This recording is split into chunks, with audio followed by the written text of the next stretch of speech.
All right, so everybody is physically, if not emotionally, prepared now. Jess? Yes. Um, so let's start off by everybody rolling a charisma check in the tower to see how the election is going.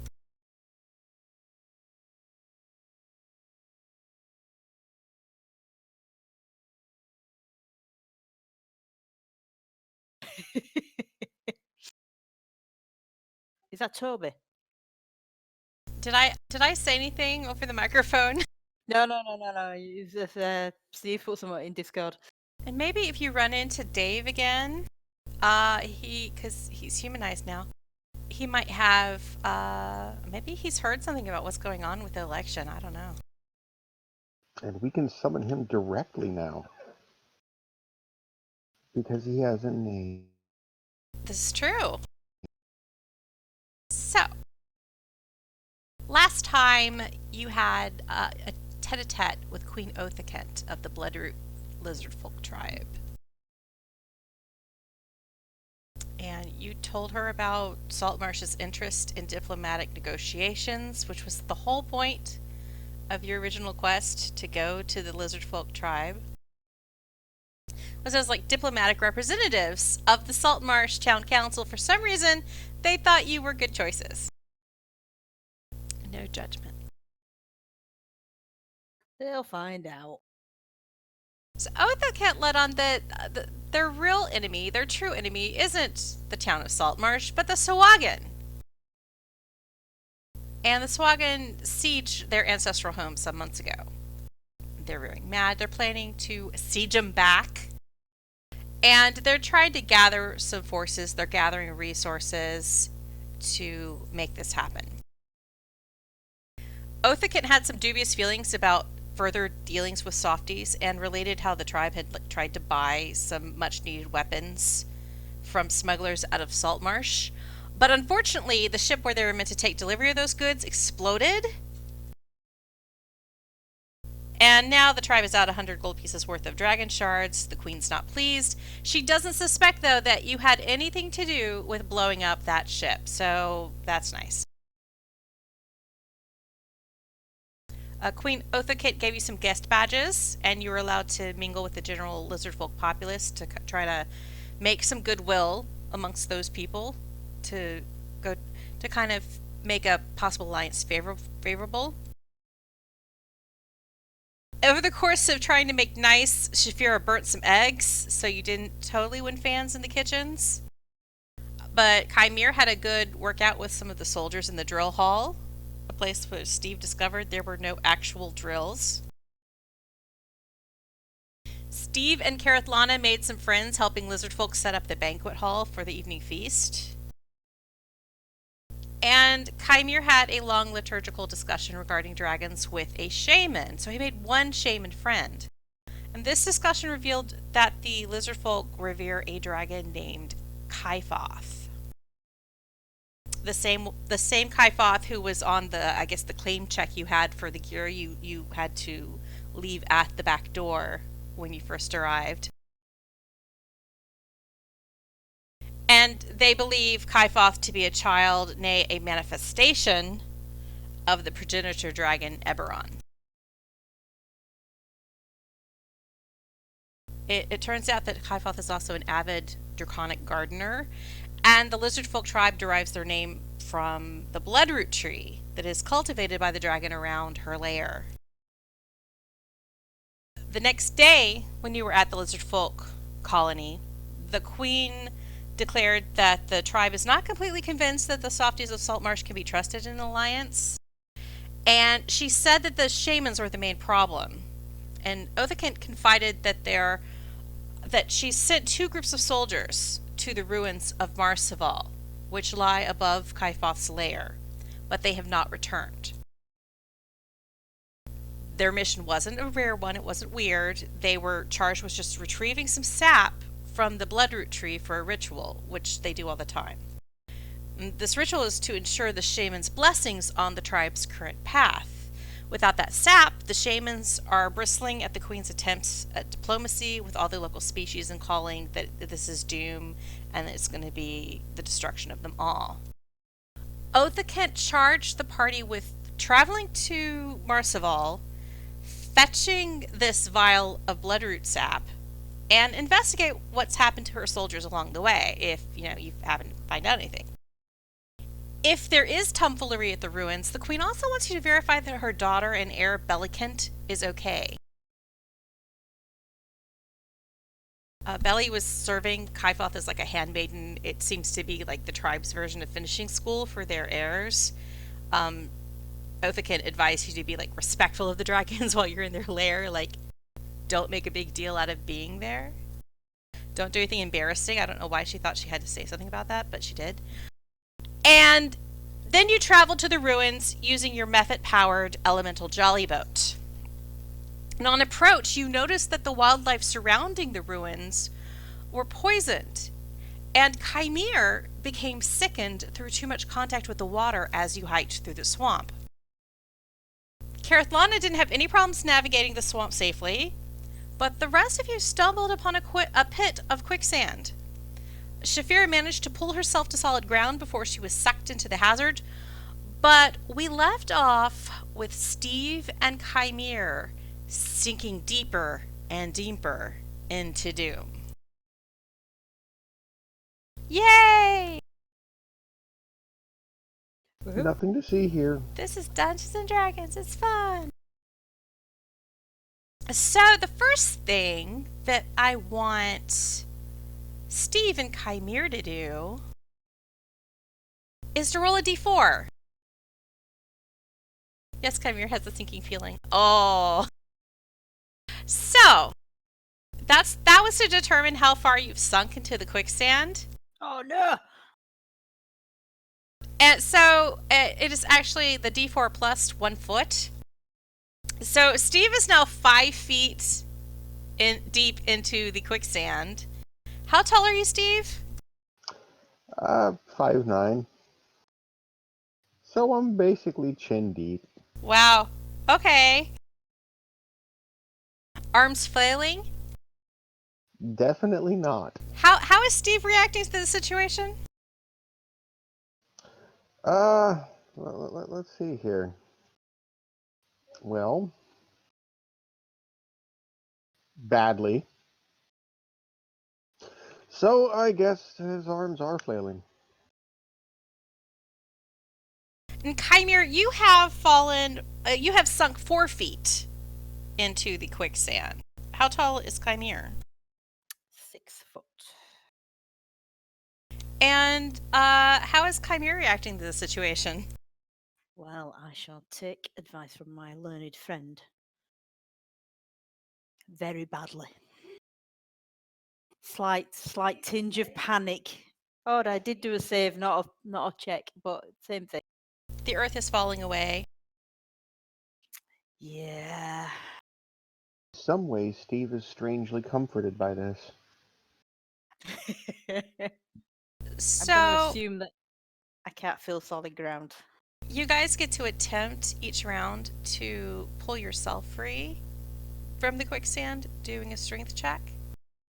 So you'll get to do a strength check initially.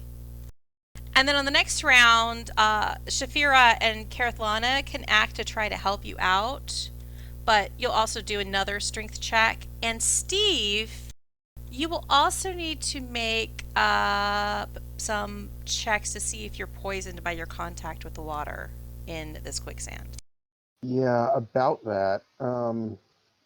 We're actually going to have a brief cloud of silvery mist appear, and Stiiv will cast Misty Step, and poof, over there to solid ground.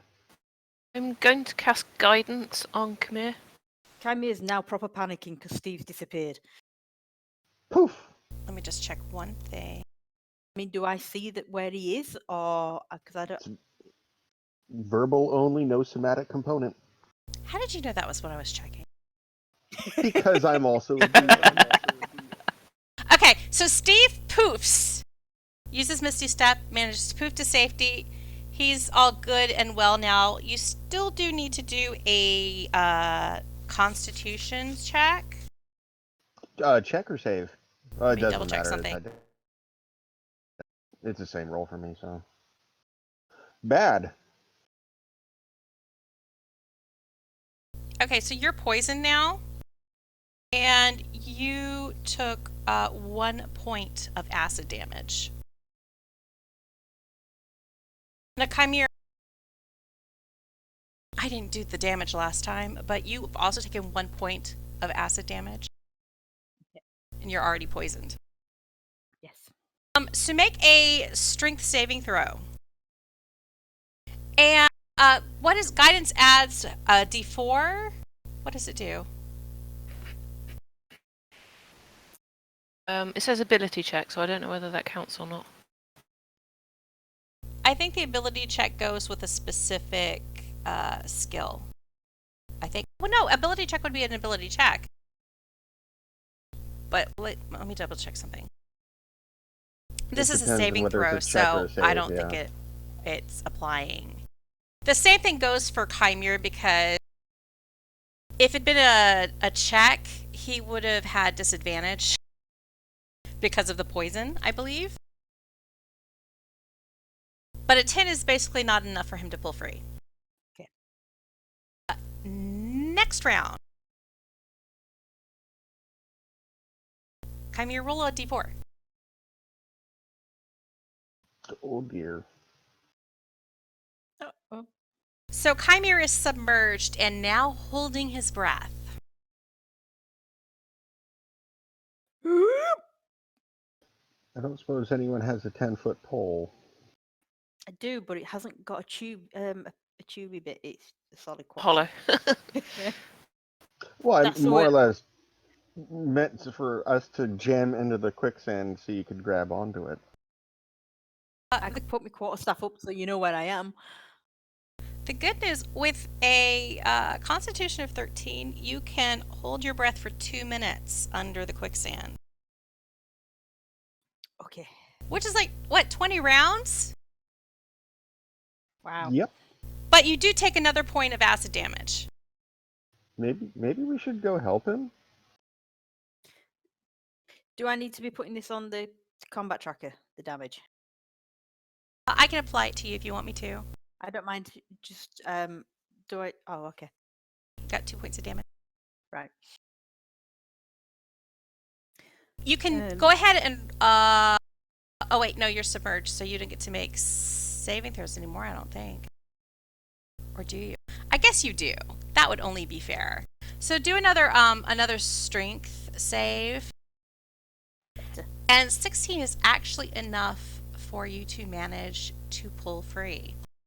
So as you feel yourself sinking under the quicksand, you relax your body and you let the water that is part of this mixture of earth and fluid float your body, and you manage to like lighten up to the surface just enough that you can take a gasp of air.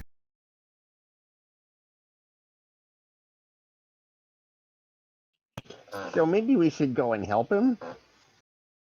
And you lay a hand upon solid ground, so you're not going to sink anymore.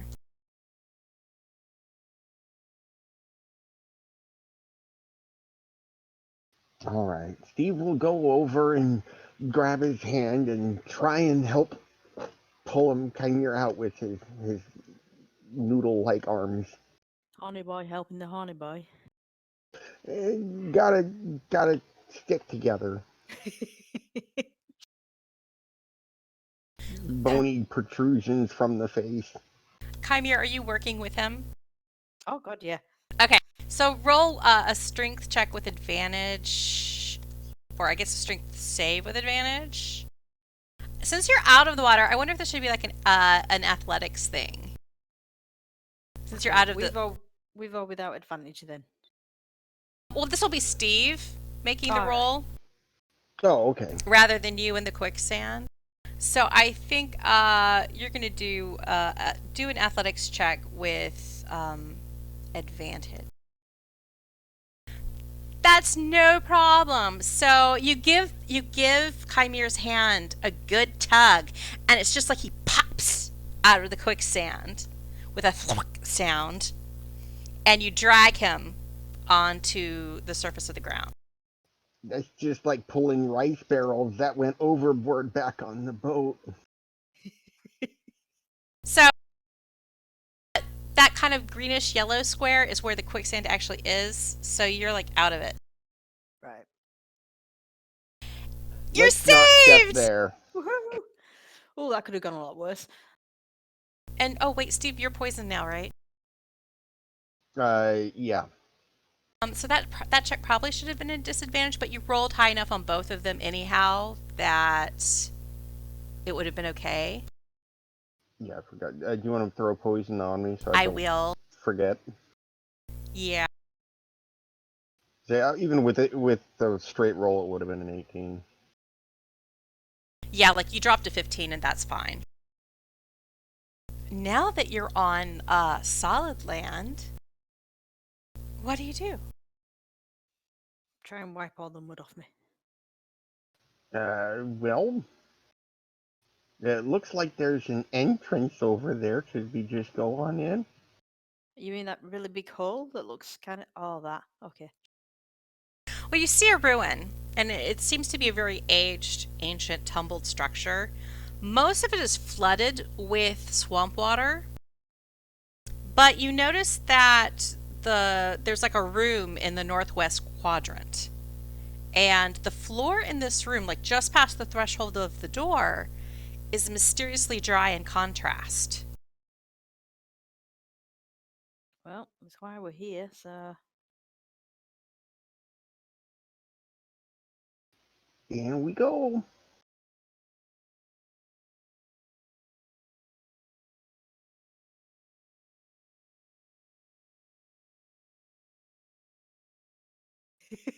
I like how Shafir is very slowly and reluctantly coming after us. As you make your way through these waterlogged ruins, looking at what used to be, looks like the parapets of some kind of fortress. And even though the stone has been eroded through time and weather, you can make out that there were once something that looks like faint carvings that kind of look like, you see that might have been something akin to like gargoyles or maybe demonic features.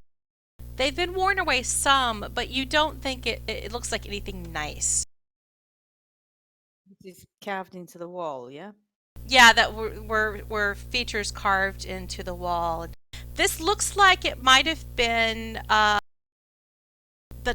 parapets at the top of a much larger structure that has since sunk into the swamp. So the area you're walking around on looks more like, say, the battlements surrounding a fort or another structure. Do we...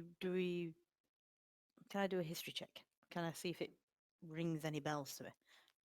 If I know what it's supposed to be depicting. You can do a history check. Why is it roll 2 then? Because you're disadvantaged You're poisoned. on all Yeah. attacks and Yep. ability checks. Gotcha. As soon as I asked, I realised. Yeah, you feel gross right now and you can't really remember anything you might have read about Marsaval at the monastery. Yeah, so Kymir and Stiiv are basically like severely hungover. Meh.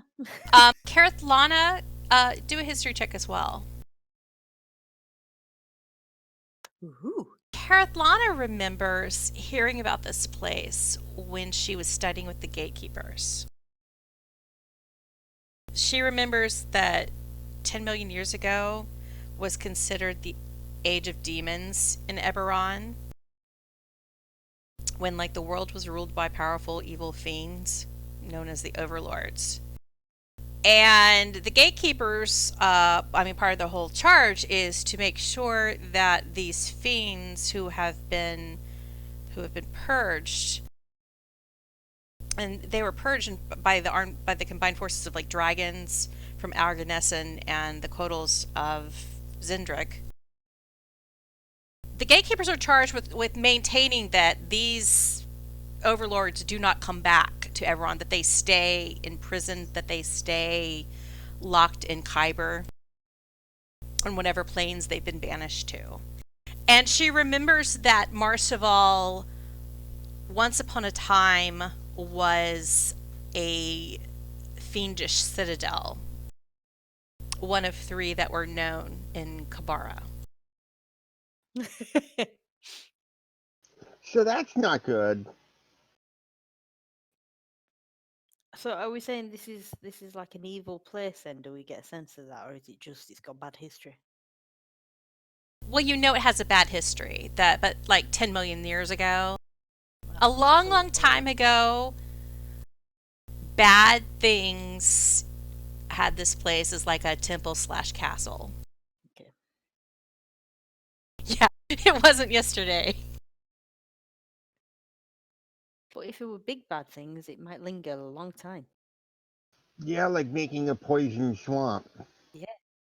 But you also know from the lizard folk that this place has been used as a lair of the dragon that they worship. And up until recent history, there haven't been any problems with this place. The dragon was growing her bloodroot trees. No problem. But you notice, as well as the animal life, the sea life, you see that the plants in this area, as you've been trekking through the swamp, also seem to be withering. Oh yeah, that and those crabs we walked by are definitely not 10 million years old. So I will start going down this hallway and see what... Splash, splash, splash. Splish splash. I was wandering off alone, because that never ends poorly. Yeah, Steve, this is as you make your way into this room that's in the northwest quadrant, you see that the floor in that room is dry. And even though it looks like in the hallway that there's like water welling up, and it makes no sense that it hasn't bled into the threshold, there should be puddles there. But there aren't puddles. It's almost like there's a magical force field preventing the water from moving past the doorway. We should so throw Oceanus in here.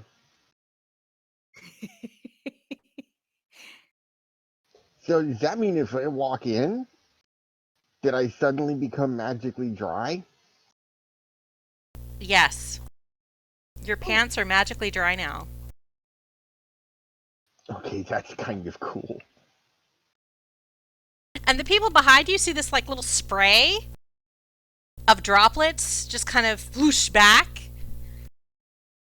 Like whoever's standing behind you gets kind of sprayed a little. But when they enter the room, the same thing happens. Okay, I'm going in. It's like standing too I want close dry to the clothes. log plume. I'm sure you'll be fine. Just put some extra moisturizer on. Oh, yeah. When you enter the room, you see that there is a 15-foot square opening. And based off of the shape of the walls surrounding this room, you think it might have been a tower. And this is the top of what used to be a tower. Are there like any handholds or anything going down, or? There are signs that perhaps there once were stairs or a floor at the top of this tower, but has long since crumbled into dust. And at the top here, you don't see any immediate footholds. Is there a stone I can pick up off the floor and just drop down the hole? Certainly. Oh, I'll cast light on it before she drops it. So it's like a glow stick dropping in Yeah. Indiana Jones. What is the range of light? Well, for me to cast it on something, How much light does it cause? it's touch. But then it's 20 bright light and then another 20 feet of dim light. So like a 40-foot sphere. Okay. And Karathana has 60-foot dark vision. Shafir has nothing. Stiiv has nothing. And Kymir has 60-foot dark vision. Is that correct? Yes. Okay. Just checking.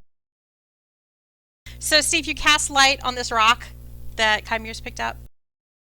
Yep. Kymir, you toss it over the Teamwork. side. Blink.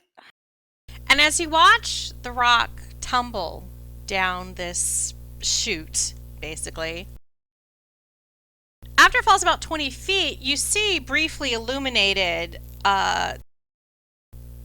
some jagged rocks, the remnants of what used to be a stairwell or a floor, projecting slightly from the stone sides of the descent.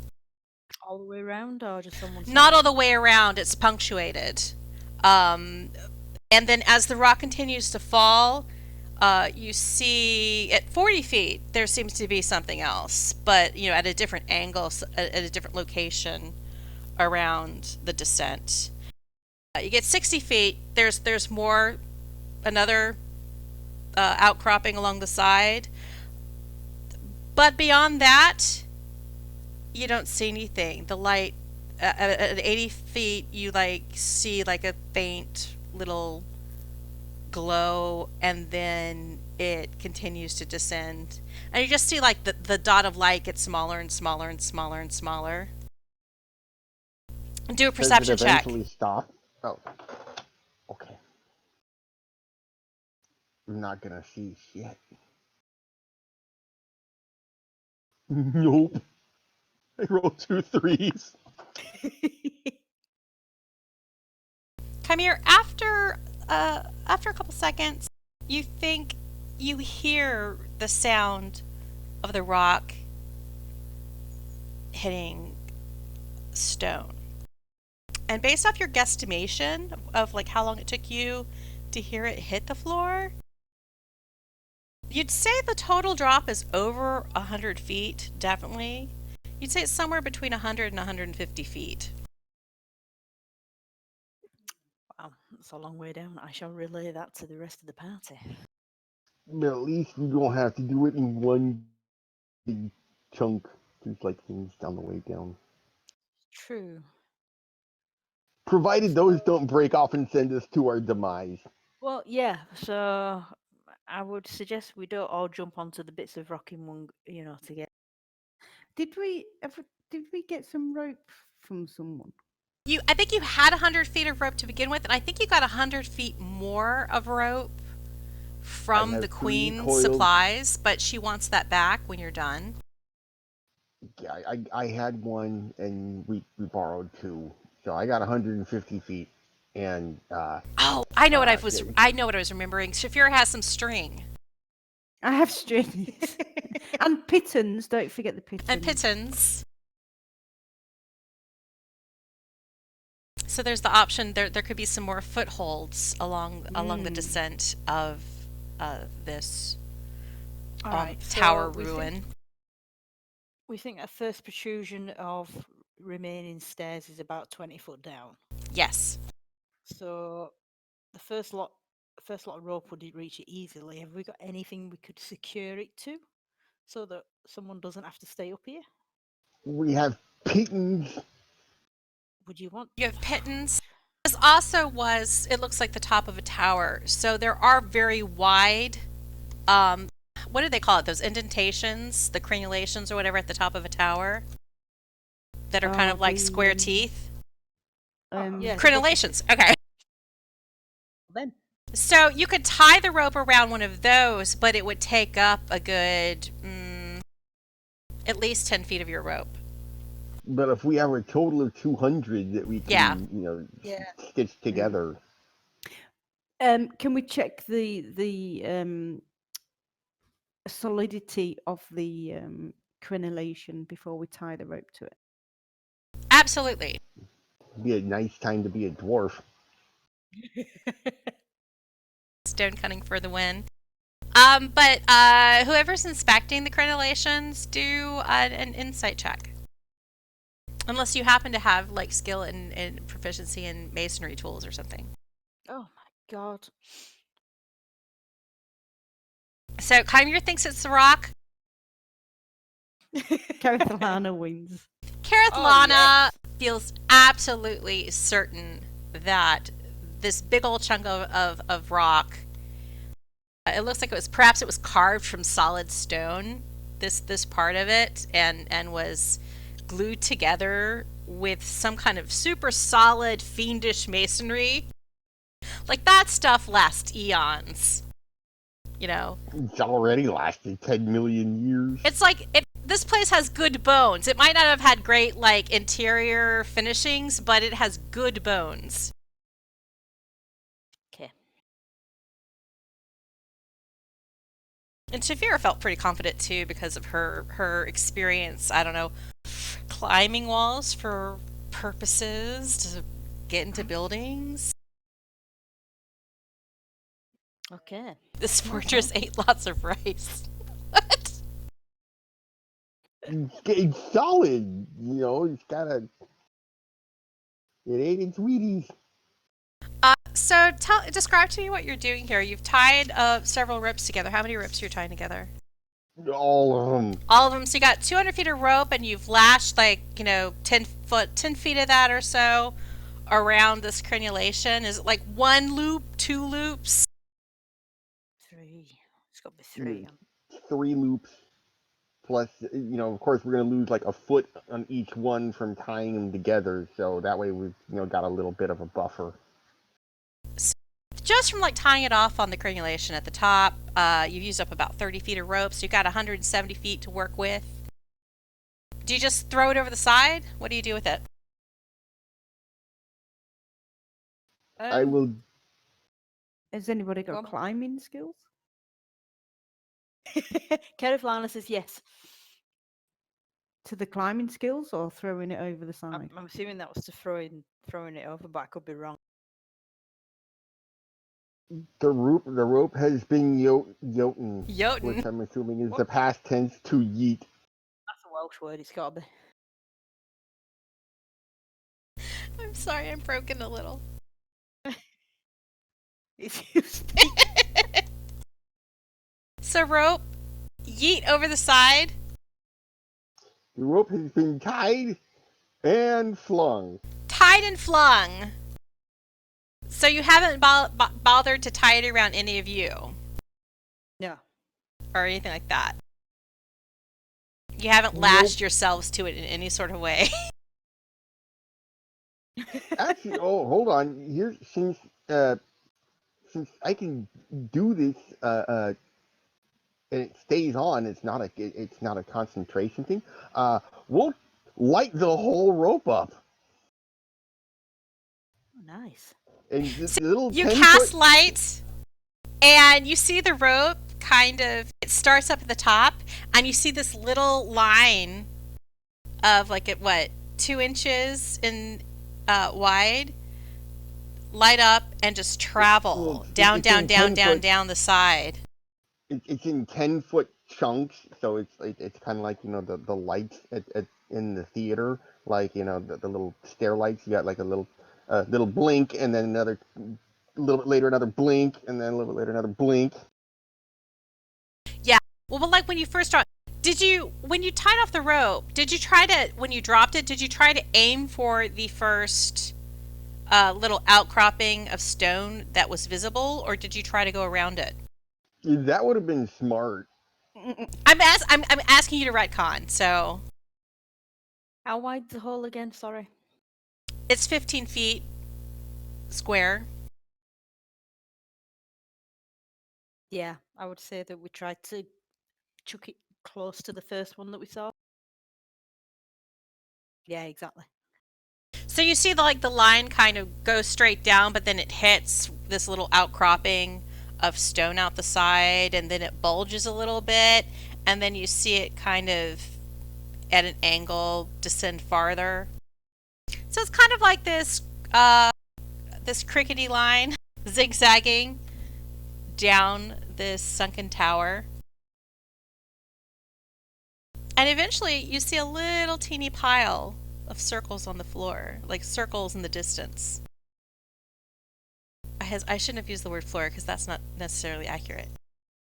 Hey guys, Circles dangling. I just realized this is like Wonder Woman's lasso. That is exactly what it looks like. You don't know who Wonder Woman is.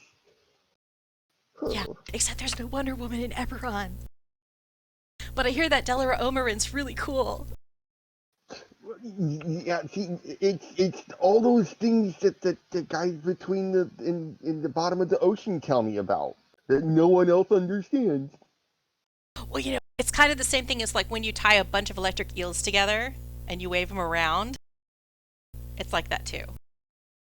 Bunch of eels. So, you've thrown a rope over the side, yeet, yeet, yeet. I'm so concerned about Carathlana's comments right now. She's asked one, are they wriggling? No, they are not wriggling. You don't see any signs of the rope moving at the bottom. Do you lick it? Wrong character. Okay, well, in we go. I will say that you see, like, at first I said it was like in circles at the floor, like it piled there. But it's not clean circles, like it's just kind of flopped at one level. It does seem to be kind of draped over something. So it could have hit another protrusion and. It's sort of not at the farthest end of the rope isn't at a completely flat surface. Oh, well, that's reassuring, isn't it, Carathlana? Okay, good point. Who wants to go first? I say the There halfling, we she's go. lighter. How do you proceed with this descent? Very carefully. Send Javira first. That Why? would be Small and smart. light. Give And me we a can tie a climb string to you as a order, backup line. or Yeah, but we need if it's somebody only going to be one hefty. of you, or if it's going to be multiple of you, or if it's going to be all of you.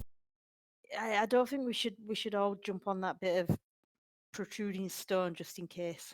All right, so I'll go first. Who's the heaviest out of us then? No. Well, I'll go first, just in case the. As Kymir noted in the chat, because he is a level 4 monk now, he does have slow fall, which helps if he were to happen to have any kind of accidents. Which is more than likely, to be honest.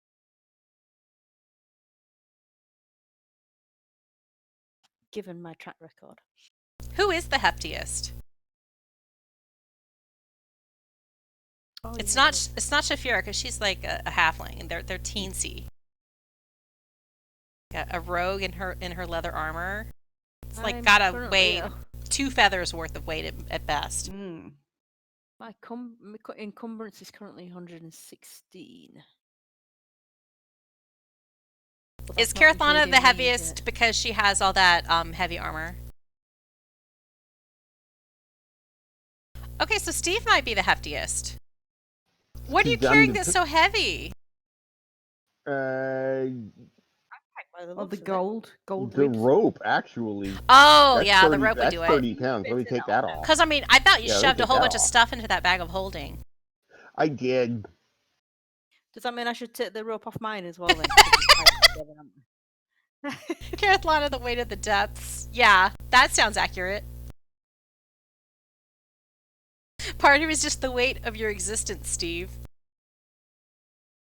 Right, no longer carrying that. Okay, so 207 with that rope. So, Carathlon and Stiiv, you guys are basically pretty even.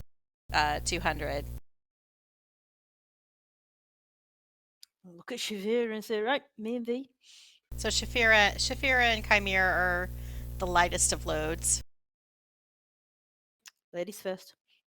All right then. Let's crack on. Doesn't the kazoo explode or something? It has a cantrip that it can cast a cantrip, but you can play it as kazoo.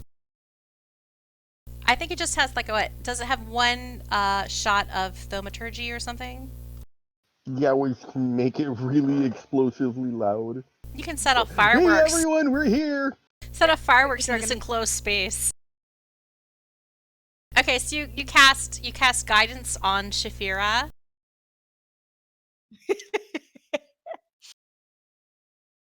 And Thank since it's you. been more than 2 minutes, I've already forgotten what guidance does. Does it give her advantage, or does it give her a D4 on one check? Okay, D4 on one check. Sometimes it amazes me how, when I go without playing a character who can cast guidance for long enough, I totally forget what some of these spells do. So are we like merrily abseiling down the inside of this?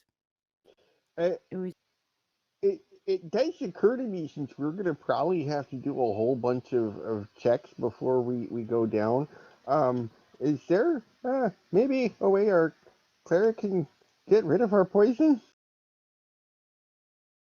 So we don't fall and die? Does she have cure poison? Is cure poison a thing? Lesser restoration. Because, I mean, the monks got slow fall, but I'm screwed. I know we're both like looking at things. What's your... Oh, well, that's a problem. You will be able to roll a save after an hour has passed. That doesn't help you now, but I mean, I guess we if could it take a short reassures rest. you about your future. I mean, I guess we could take a short rest, and then I can get my Misty Step back. And if Kymir's missing any Yeah. any key points. You could totally take a short rest before you descend if you want to, and have a shot at saving against the poison. I'm cool with that. No, I can't Misty Step to Yeah. the bottom. That's way. I can Misty Step into Oblivion. Not enough And then- distance. So like he could Misty Step, but then he would possibly fall. He could Misty Step to the first platform. No, that's way out of my range too. I could What, fall to 20 10 feet is out of your above range? it. I thought you said it was 40 feet. Then the first platform down is 20 feet. 20. Oh, yeah. So it's like I kind see of that as every a first. 20 feet while this tower exists, there is a little something that you saw along the side. At least between 20 to 60 feet, you saw 3 different dinkadinks. Oh, okay. Yeah, but I could only do that one more time. So, So I'm short screwed. rest for the people. Oops. Oh, and I just did something other than what I wanted to do because I haven't learned the new UI. Okay, I just gave you a baby rest. Okay. sweet. Short And nap, then- like tiny juice. I can get rid of the 2 hit points. I've lost. Roll. Yeah, well, Oh! the 2 hit points, you can use a hit dice to heal those. But otherwise, they don't heal. So, Constitution save, yeah? Oh, wait a second. Let me double check Oh, something. fuck. I think it is, though. Scrap. My brain isn't working, though. I'm sorry. Please let it be a con save, because I rolled a 20. Oh, it is totally a con save. So, Steve, Sweet. you feel the healing power of naps. You shake it off. You're like, poison. I've consumed the deep. What's a little poison? Kymir, however, while Yeah. you were trained, while you were at the monastery studying the way of the broken code, you were exposed to poisons, but this is not one of the things that you've ever encountered before, so it's still affecting your system. Little rest has not shaken it off. Okay.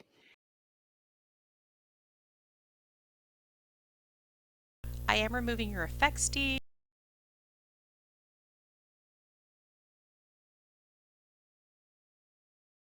So you're fresh. you still have your damage unless you want to eat like a tasty bacon or spend a hit die during your short rest. I'm not spending a hit die for 1 point. No, I'll be alright with 2. Okay.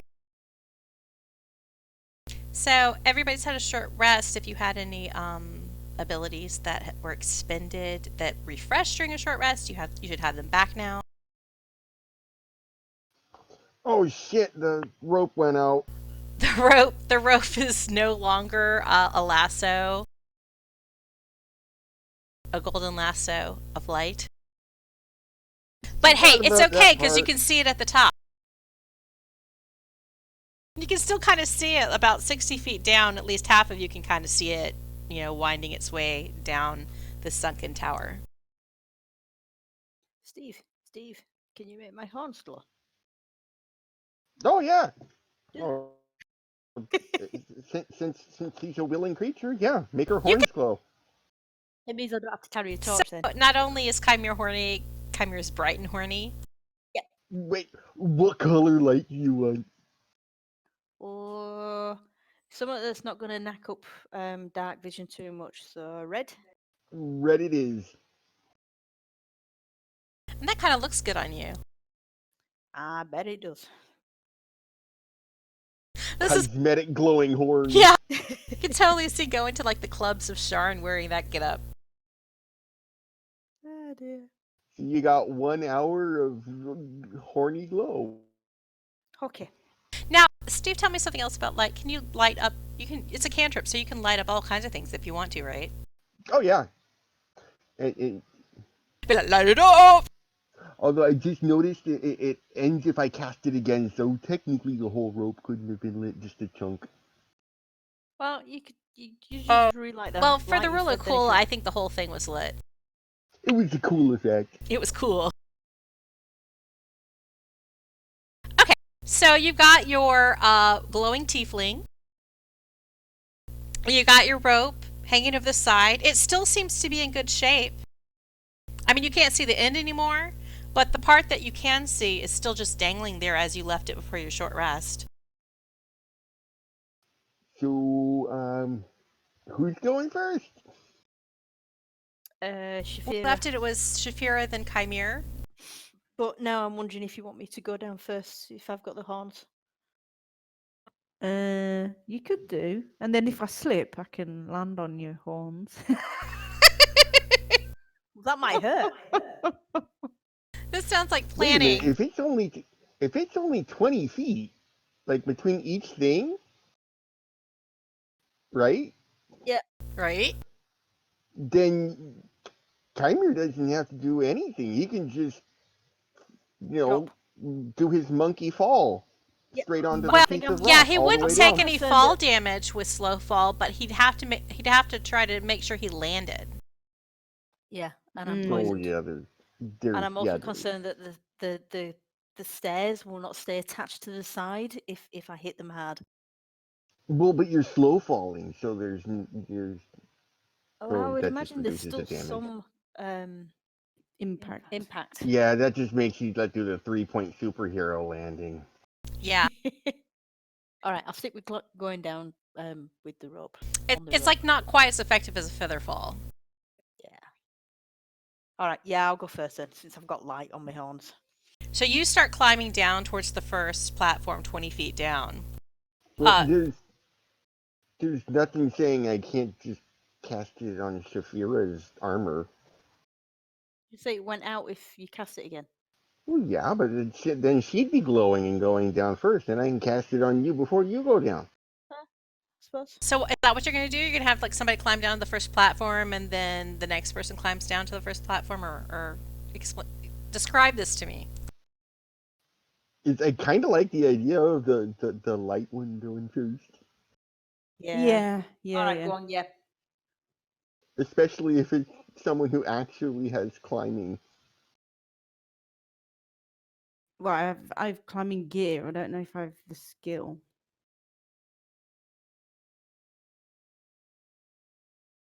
Well, not to metagame, but which roguish archetype did you take? She is- Charlotte. Trickster. Okay.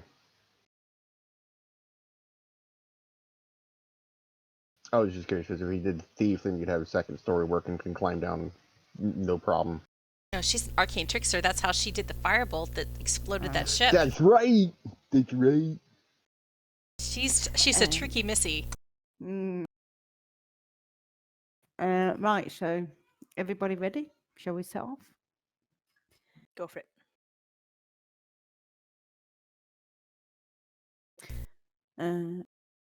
Okay, I grab the rope and remember my days of gym class and wrap it around my feet and start sliding down. Or should I abseil? No, I'll abseil down. Yeah, since I'm light. How are you upselling to the first platform that you see, or are you just going to go for it? No, to the first platform to Okay. see if it holds any kind of weight. All right. Do an acrobatics or athletics check. Oh, geez, Louise, what the chuff? You're fine. It's a little bit awkward, but you swoop, slide, and you land on the first platform. It's almost like it's not quite 5 foot square. It's kind of like a bit more like a triangle in the corner. So you think there's only room for maybe 2 people max to squeeze in here? Is that 2 regular sized people or Yeah, just one? 2 tiny regular sized person, one people. regular, 2 regular. Right. Yeah, like if the whole party was halflings, 3 could have fit. But you're the only halfling, so it's still pretty much going to be like you and one other person can stand on this little platform. Okay, so does it feel quite solid as well? Yeah, yeah. It doesn't feel loose. Do an insight check.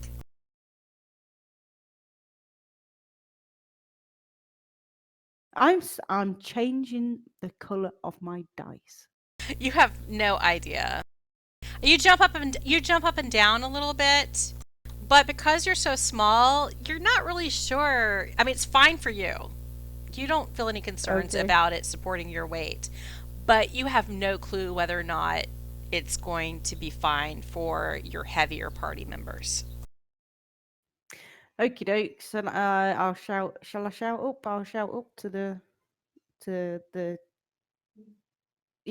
shiny horny dude to come. Are we all gonna? What are you gonna set off to the next platform, or while I climb down, or are you gonna stay there? I guess I could set off, couldn't I? Or no, will you be jiggling the rope while you're coming down, and then that might upset me on my I'll have way you know I'm a consummate professional, and I will not be jiggling anything. I don't think so. You'll roll a one and you'll jiggle the rope. So I'm gonna say there's that little cone represents the 20 feet down and the little ledge that Shafira is standing on. Now the light, it illuminates what? You said 40 feet, like 20 feet nicely, and then maybe 40 feet dimly after that, Steve? Yep. 20 bright, 20 dim. So from the light that's coming off of her, Shafira, you can see the next platform down.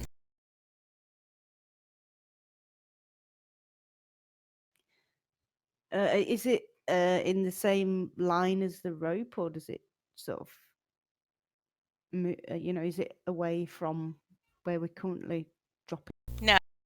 It's larger, and it's in an opposite corner, but it's not in line with the rope. It's like 15 feet away. So you would have to use my pitons. Yeah, you'd have to use your pitons to get there.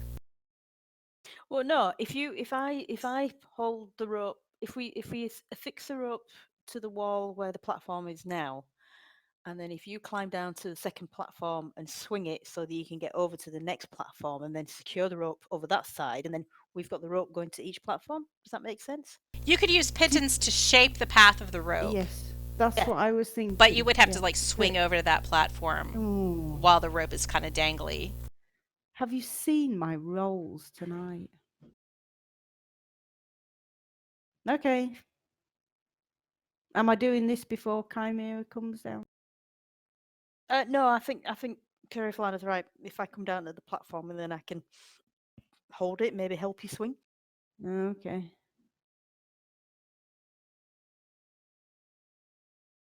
All right. I So, Kymir, you're headed down the rope. grab the rope. Just Do an all over the acrobatics or athletics check.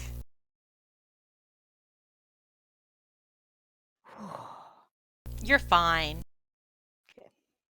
You make it Just- to the platform. Yep. You and Carathlana are hip to hip. Well, her hips aren't where your hips are, but you know, conceptually, that's what it's like. You mean Shafira, don't you? Yes. I mean Shafira, not Carathlana. Carathlana's That still was up on the confusing surface. then. Sorry. Sorry. Like, whoa, she got down here quick. That's like 20 feet away from each other. That's some presence. Yes.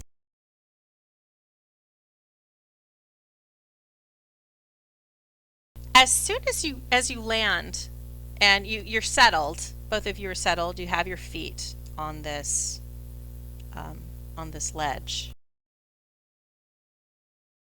Carathlana and Stiiv up on the surface. I'm gonna move you, Kymir, so you're like more.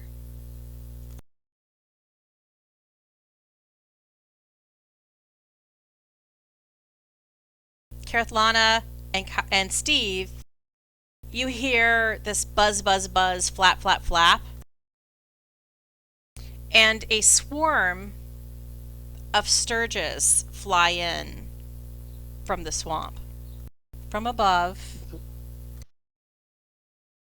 and they start to swarm you. And some of them go flying into the tower. Some of them collect around Carathlana and Stiiv.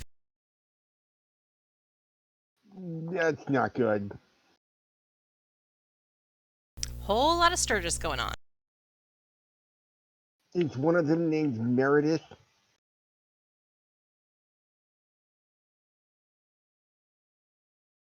By random chance?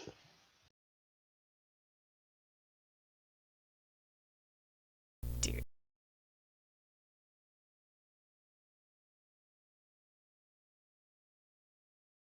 I'm gonna square you up, Stiiv. I'm not gonna square up Carathlana because there's technically a wall there, but I guess, you know.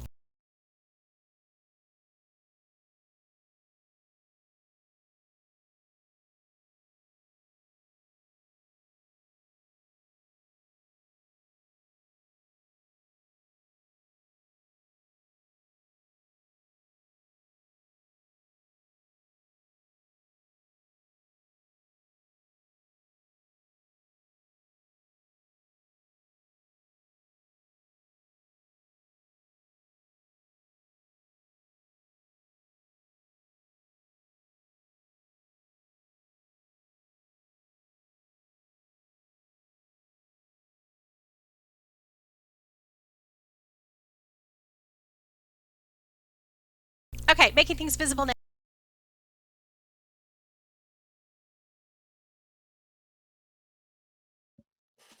I'm trying to decide what they look like. Oh, shit. How many? Man. There should be 10. That's problematic. So each of you have like about 2 or 3 sturges kind of buzzing around you or above your head.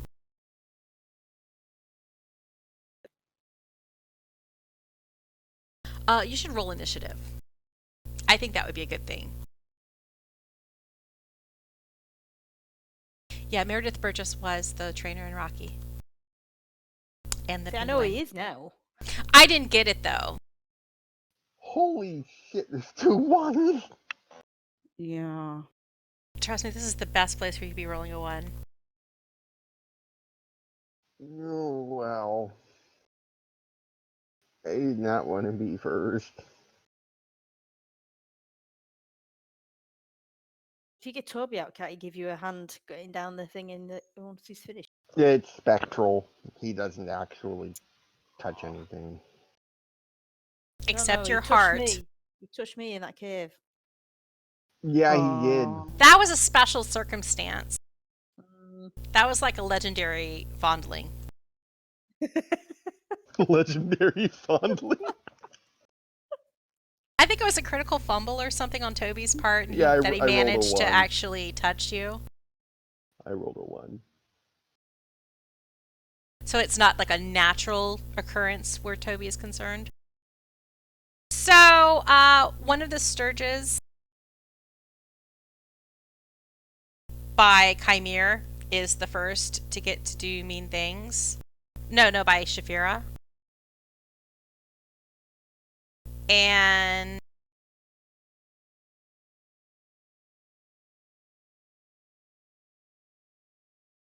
just double checking something.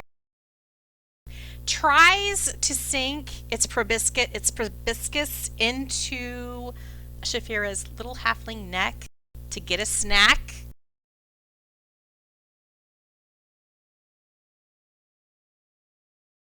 And it misses utterly. Wow. I would just like to point out that's 3 1s in a row. That's the skills we bring to the table. They're dice rolling This champions. Sturge misses Shafira so bad, it flies directly into the stone wall and crushes itself. Nice. Excellent.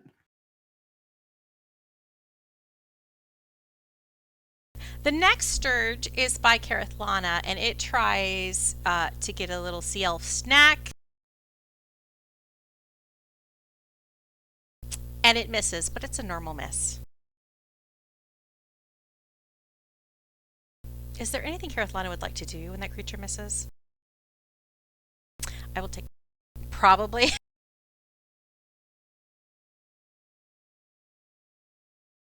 You've got some tempestuous thing.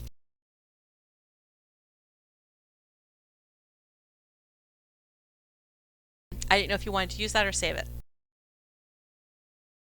That's only if she gets hit. Oh, I thought it was like if she got misted. Okay.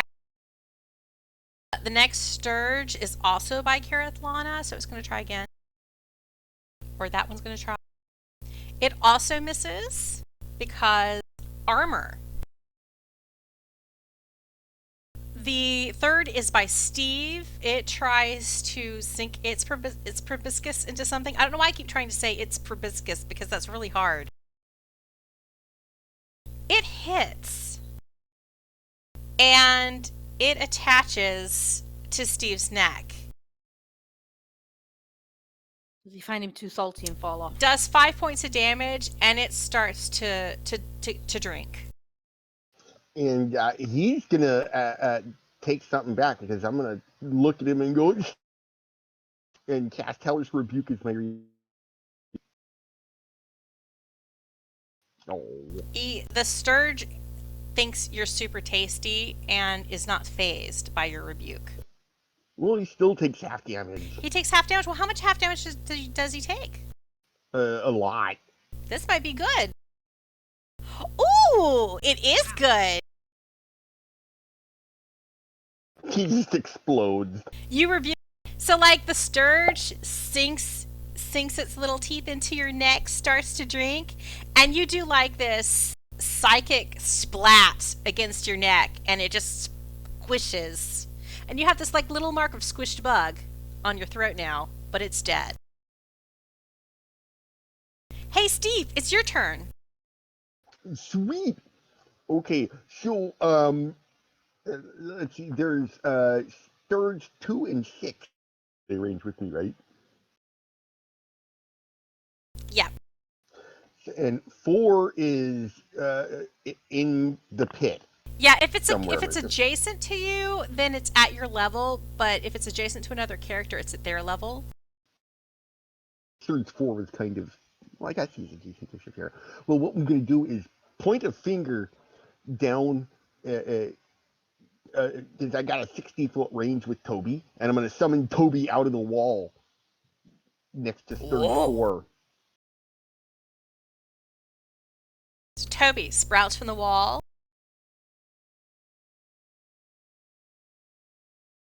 says hi. Toby With says hi. A little tentacular wave. And no. Damn it, Toby. Tries to poke the sturge, but they're a little bit small. They aren't the biggest things. They're moving around looking for a tasty snack, so he misjudges and misses. And then I'll, exasperated with my tentacle, I'll just turn to sturge number 6 and use try and swat at it with a shocking grasp. Okay. Because I can't Eldritch Blast at point blank range. You totally hit it. And Zort! Next level, you Zort it, which is the next level beyond Zarping. And you splat that sturge. Straight out of the combat order. Almost effective, guys. The next sturge is the last one hovering by Carathlana, and it tries to nibble on her. But, again with that heavy armor, and the sturge tries to fly into her mail or plate armor or whatever she's wearing, and splats itself. There might be an epidemic thing going on with these sturges, just flying themselves into death.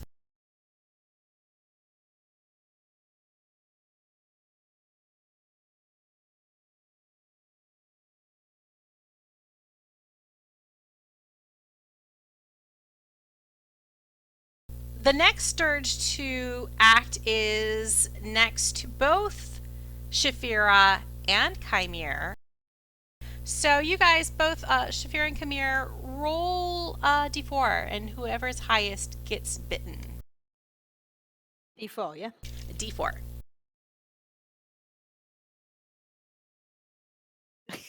Oh. Roll again. What the fuck? Best out of 3. Twinsies!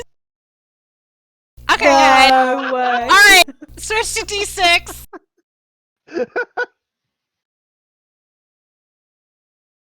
Okay, Kymir, you get it. I'm about to be done with you guys. If you'd roll a 3 at that point, I would have been like, okay, whatever. The sturge doesn't attack anybody, it's confused. Sturge is confused. Sturge definitely hits Kymir, latches on, sinks in the proboscis, and starts to drink from Kymir. Taking in 4 points of that yummy, yummy blood. Now it's Carathlana.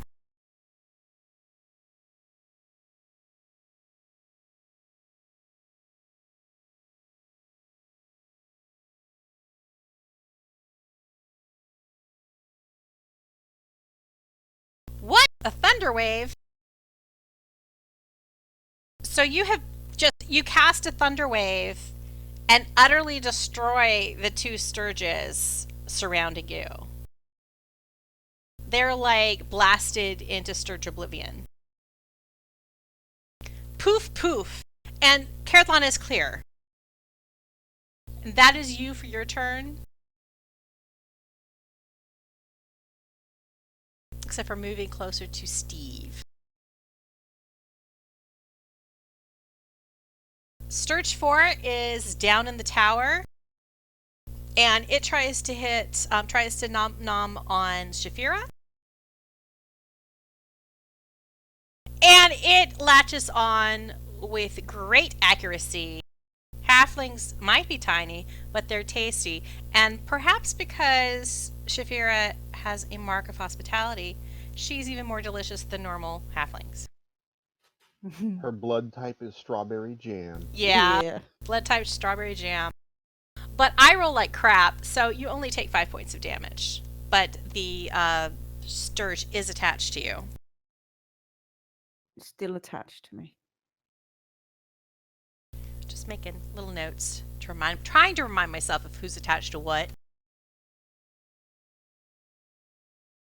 The next one is adjacent to Kymir and Shafira. So guys, do a d6 roll off. Oh. Shafira gets another one trying to nom her.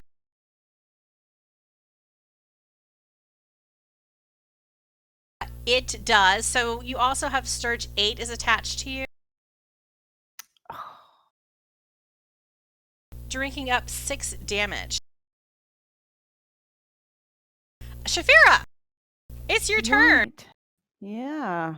Okay, so You can either attack them. I didn't say that, but like when they're attached, you can either attack them outright, or you can use your action to manually extract them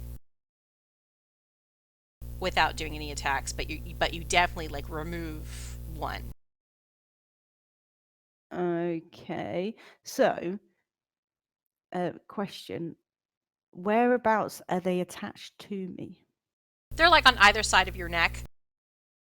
Okay, so would I be able to position them in such a way that I would be able to skewer them both on my rapier? I think that might be hard. Just considering like a rapier, it's got like a pointy end, and you've got to get it far enough away from your throat to like stab it, and you can't really see it because they're below your chin. Okay. Then I guess I will.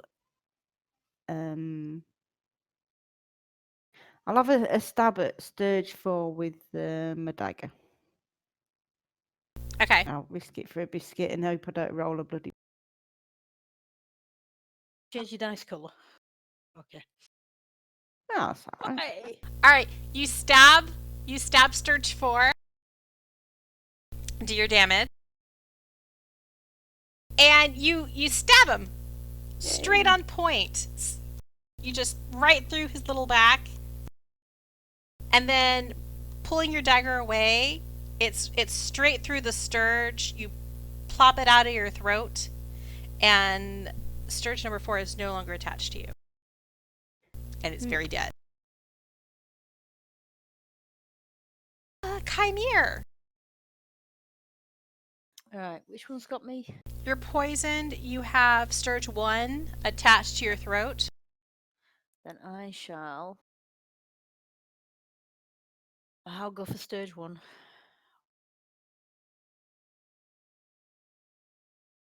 Oh yeah, that's true. If I'm poisoned, is the Sturge poisoned? Oh, here. I will roll a con save for the Sturge. Good call, Keriflana. Oh yeah, the Sturge is now poisoned.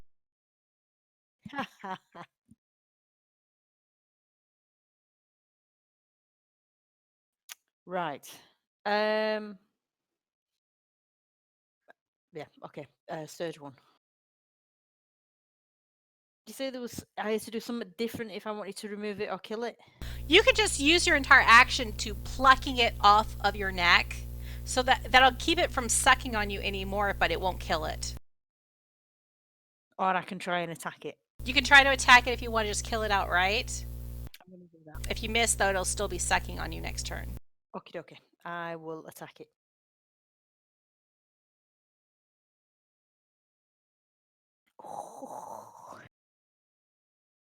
You I'm gently gonna punch it. Or perhaps, punch it with great precision.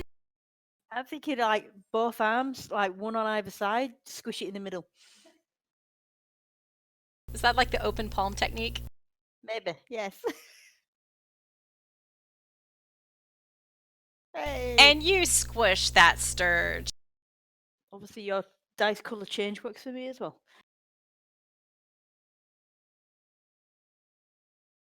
And you have, you can hit something for your bonus action. Then I will try and hit Sturge 8. If you hit Sturge 8, you hit me. If he critically misses.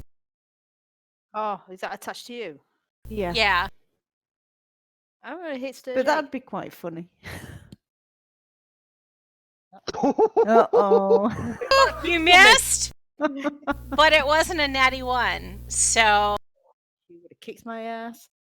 nothing but air. Well, not really, because I'd have been bottom at bloody thing, wouldn't I? Yeah, it would have been really bad if you'd rolled a 1. Yeah.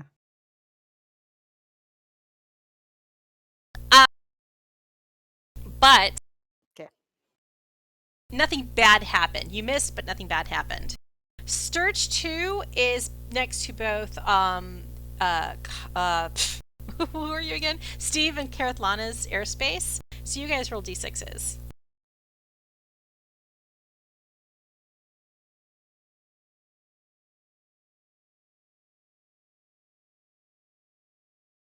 No. Aw, here we go again. twinsies! Roll again. Alright, Stiiv. You're super lucky. It attaches to you, Stiiv. Slurp, slurp, slurp. It does 7 points of nominty damage. Ow! You've been drunk from a lot, so it immediately detaches from you because your veins are not quite as juicy. And we are round 2. Do I have automatically re-roll your initiative on? Or wait, no, it's Steve's turn again. You just killed so many Sturges.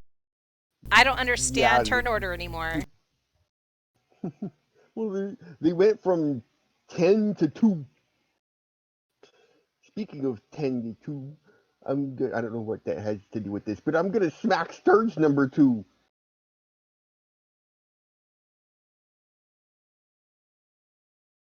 And you smack it very hard.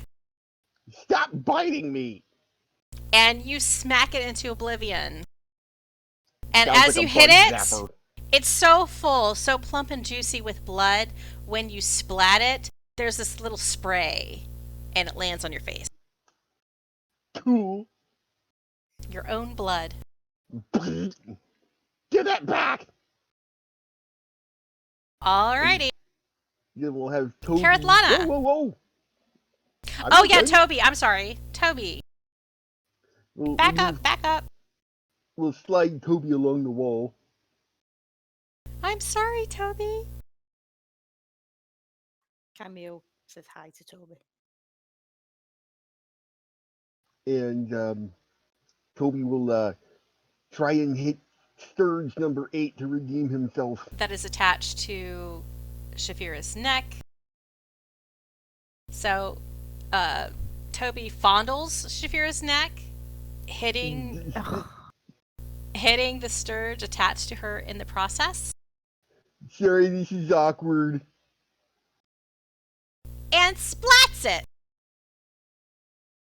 There's a little squishy stain on your neck now, Shafira. Nice. But all the Thanks, Sturges are dead. Toby. Toby hangs around for a high five.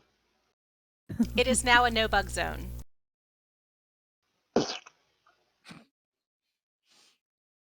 Hey. I mean, we could have just got a mosquito net and shoved it over the top of that hole. Well, Who's got a mosquito net? But you don't think of these things. No. I think that's a pretty great idea, actually. Prayer of healing. And it's not like you're in a rush. I mean, I'm not going to complain.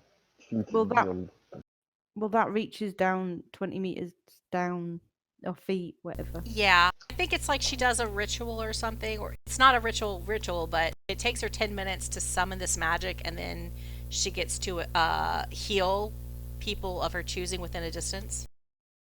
So yeah, Okay. you're totally within 30 feet.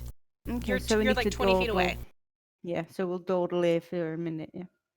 Or 10. Ta.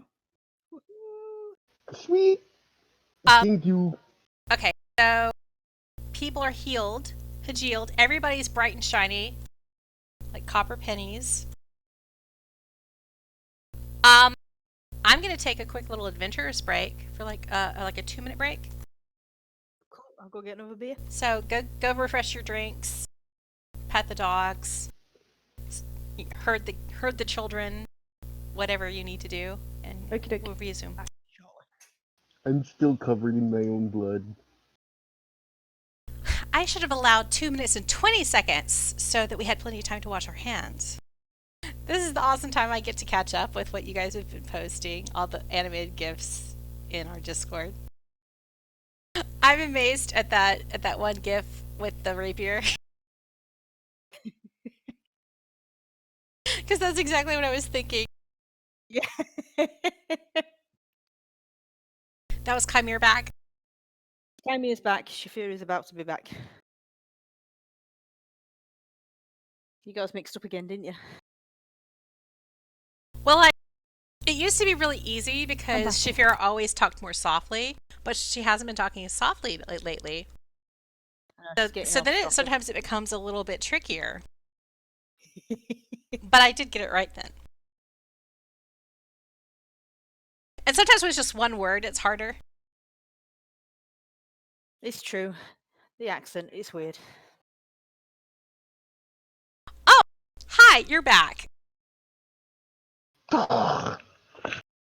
So, you've beaten off a swarm of sturges. 2 of you are 20 foot down this tower, standing on a ledge. A single rope, the only thing between, and the sledge, the only thing between you and a drop to possible oblivion. And the other 2 of you are still up on the surface,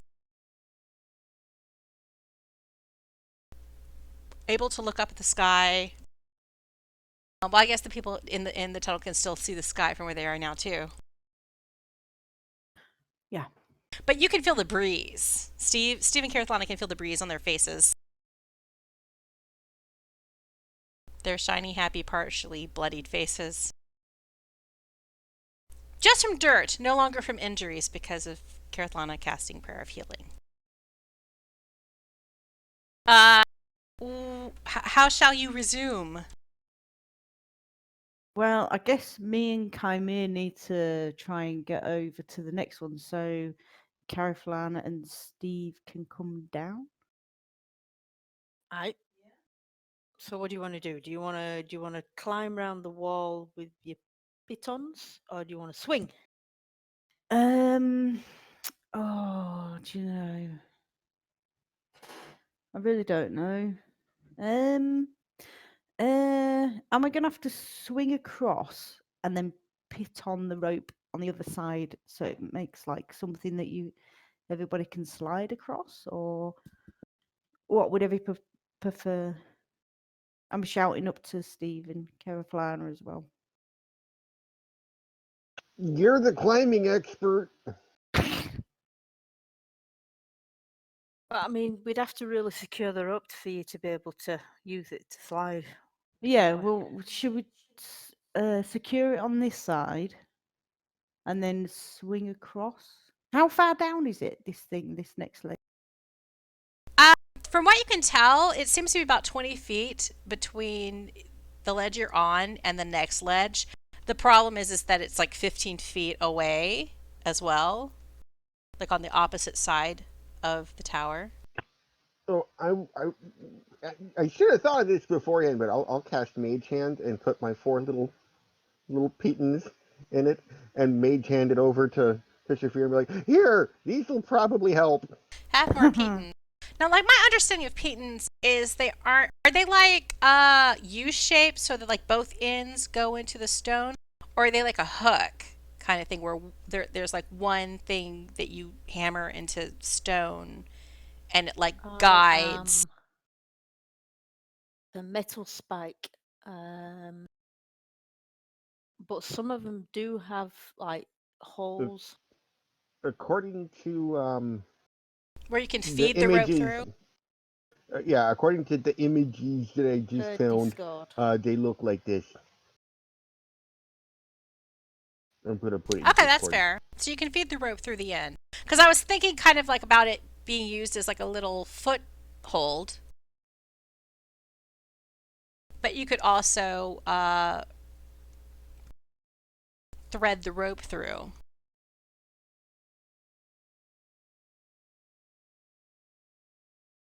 We'd have to pull like 100 foot of rope up.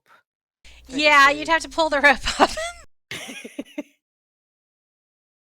But if you did just hammer the piton in, you could like Tie it round. you could tie it round. Twist it. Yeah. Twist it round the thing, yeah. Wrap it around, give it a couple good wraps, and use it to guide the direction of the rope, lead it into a certain direction. Okay. We'll just assume our characters actually have the knowledge to use the gear that we don't know how. Well, This is gear that none of us have used in real life.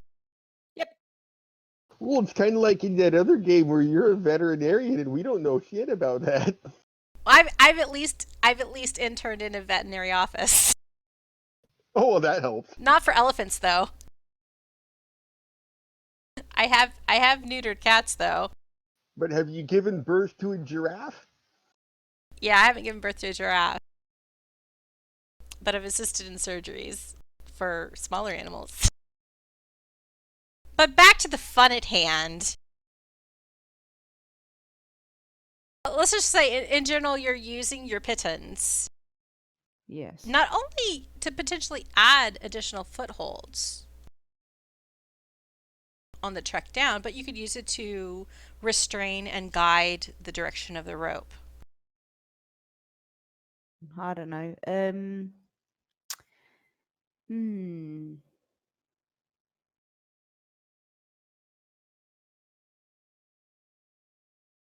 how many pitons have you got? I should have 14 now. With Steve's? Steve has loaned me those. Although I think loan is a loose term because I'm not sure we're going to extract them. Yeah, but I used to have more, but I used them to staple a guy's body to a crate. You didn't reclaim just 'cause those, we did don't know you, how we're gonna Steve? get out. We might need to climb back up as well. So. Okay.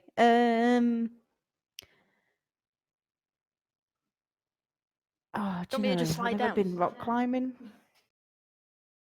Well, you're heavier, so you'd swing further, wouldn't you? But then I've got the pitons and the hammer. So do we go around the edge and put the pitons in? I don't know. Well, I'm just thinking how many will 14 be enough if we're going to do that? That's all. Well, it's a 150-foot drop if we put one every 10 feet, then... Well, you hope you hit it on the way past. Ooh, careful, Anna, with the... I mean, I kind of get the feeling that this is something we probably should have figured out before we started going down the hole, but hey. Yeah. Oh no, I've lost my pencil. So Carathana has advised you to rappel and walk around the side of the stone shaft. Shaft! Shut your mouth. Okay, yeah, let's do that. So, which one of you is going to do that? I think Shafira. Yeah, me. Kymir's just magically getting a video up on YouTube on how to rappel, so she knows what she's doing. Metagaming! I've researched rock climbing for a week and taken a course so that I can prepare myself for this Dungeons & Dragons game. The things that RPGs make us Google.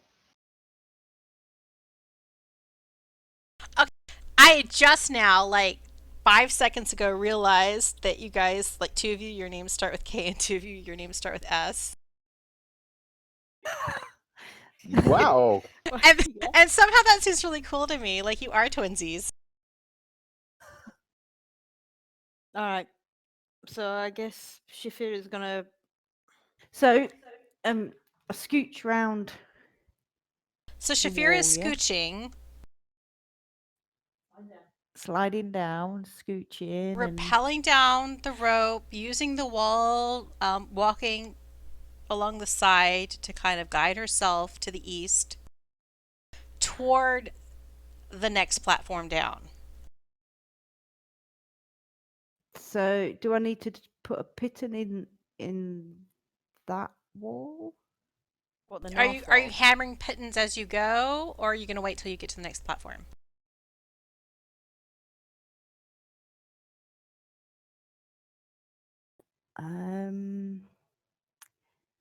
I suppose I could put one halfway down, couldn't I? I really don't know. I've no idea. I have no idea what the physics of rock climbing are. We're not going to get the physics of rock climbing precisely right. Got that right.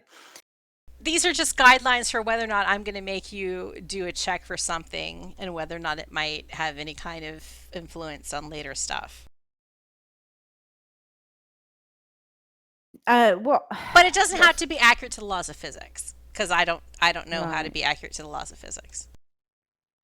Go on then. Go over to that ledge and do the Yeah, piton over there. I'll swing over to the ledge then. Yeah. So Okay. I'm sliding down. So you swing over to the Yeah. ledge. It's just going to be an athletics or Yeah. acrobatics check to see if you successfully, first try, make it to the next platform.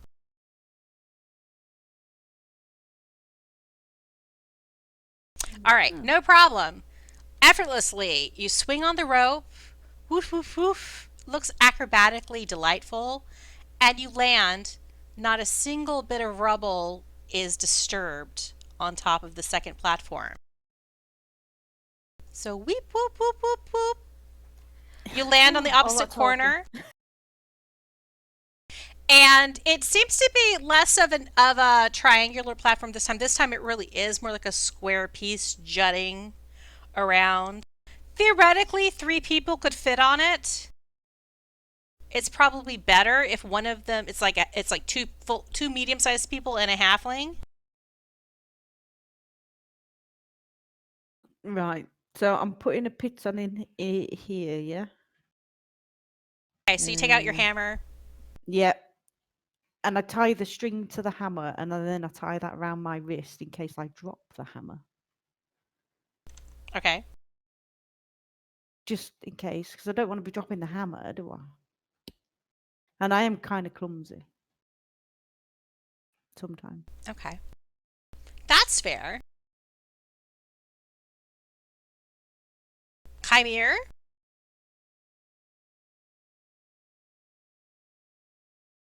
Now, the piton, like the rope is around the piton, so now the rope is kind of guided that way, right? Then Yeah. I shall just. Ooh, is that gonna hurt my hands? I won't slide. Are you like But I holding will on hand to the over rope hand. as well, Shafira? Yes. Okay. Hold on. Right, I'll just go for it. Hand over hand, over towards Shafira. Okay. You make an acrobatics or athletics check, Kymir. And Shafira, you make an athletics check.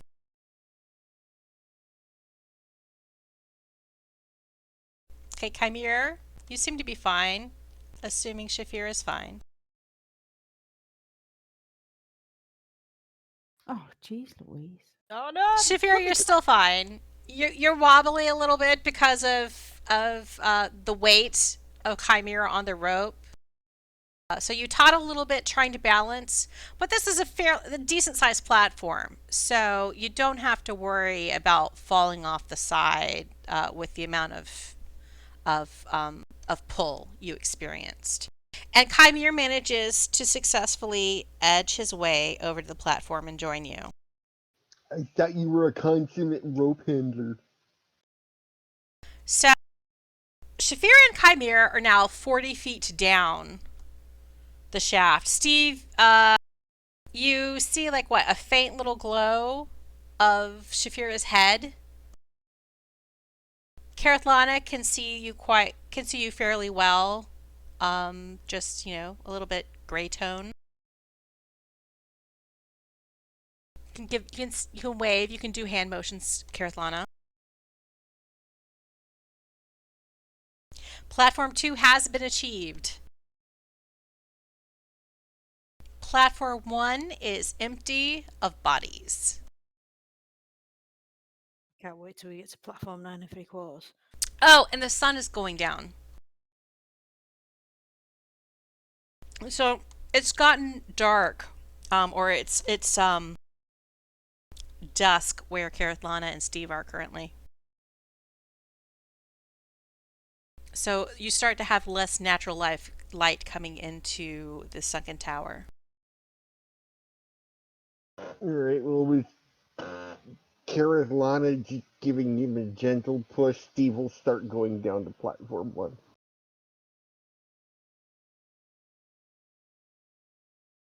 Now you did dismiss Toby, so he's not there for like. Toby expired during the prayer of healing. Okay. And he's spectral anyway, he can't help. He can't help you physically, but I thought like emotionally he might, cheer you on. Yeah, he provides some emotional support. The tentacles up version of thumbs up. Exactly. Yeah, cheerleading tentacle. So down we go. Yeah, that's about on point. Down we go. It is super awkward to watch. And as Stiiv makes his progress to the next platform, to like the first platform, everybody else in the party, you feel the need to like cringe and squint. And there's several times where you think he's just going to take a tumble down into free fall through the tower into the darkness below. But somehow Stiiv manages to make it. And his eyes are closed when he finally does. So in my head canon, I get this image that like he actually does fall onto the platform, and screams this high pitched squeal, but it's only like 2 inches. Yeah. But he still lost it. Just, ah! Like he falls, but he falls onto the platform, so it's okay. It's a couple inches onto the platform, but still loses his mind. It was so terrifying for those 2 seconds. You're like, this is not what birds feel like. Yeah, I definitely prefer water. Yeah, I do not want to be a bird.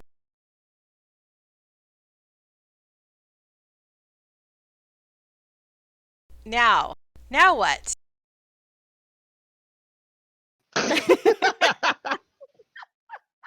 That's so awesome. That's such a thing. Like 3 people start down the tunnel, and like Carathlana's like, I've had second thoughts. Not gonna do it. Later. Welcome back to Saltmarsh. Or better yet, just goes back to the jolly boat. Take it back to town. Deuces. Just tell Constable Judy and Green that, they died. Sorry.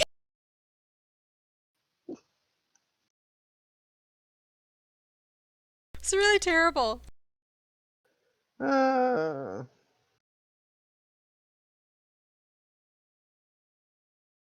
Yeah, the jolly boat does float. Oh, now you think about it. Well, there's a difference between like a hovercraft and a plane. If you put a hovercraft over a pit, it also falls.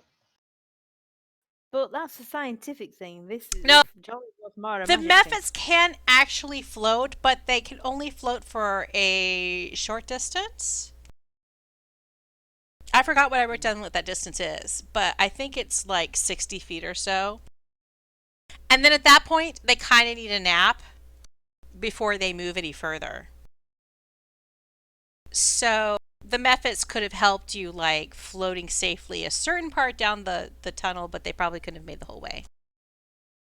Okay, so I'm on the platform waiting for the next one to You're like clear arms up. outstretched to Carathlana. Like you're totally gonna catch her.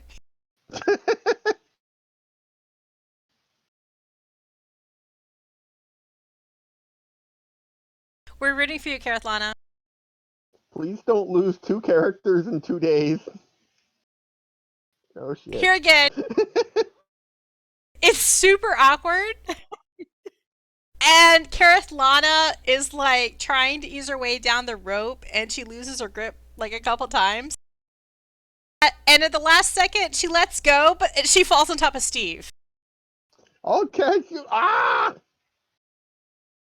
So, Stiiv and Kareth Lana, you are prone, but you are successfully on the first platform.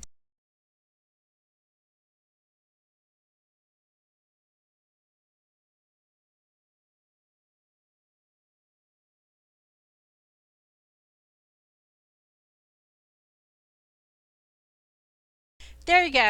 So everybody is in this tower. This is your home now. There's Committed no now. way this ends badly. Stiiv and Kareth Lana are 20 feet down from the surface. Kymir and Shafira are 40 feet down. Shafira, with your glowing head, you can see that there is another little platform. Okay, how far down? About 20 feet down again. 20 again. Right. Here again, it's another 15 feet away. And it's in the southeastern corner.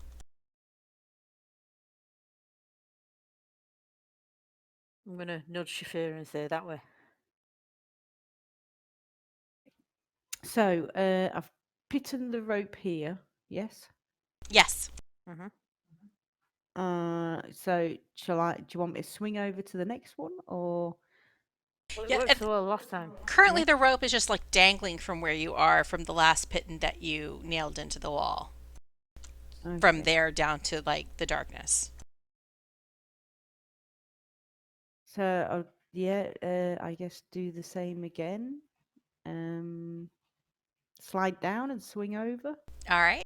Do an athletics or acrobatics check.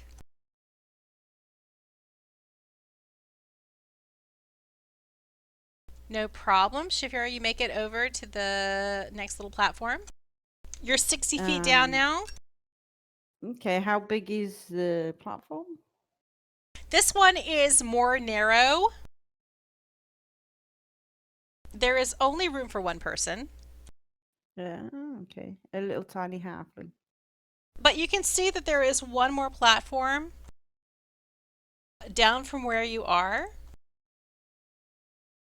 It's not Okay. as far away either. I'm going to go ahead and like add that little shape in. Oh, I'm not sure I can add two shapes at once. Oh, it's a bit far away, that. You silly.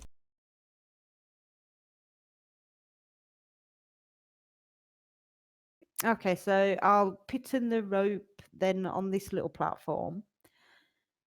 And tie it round. And then slide down to the next one. All right, do another athletics check. All right.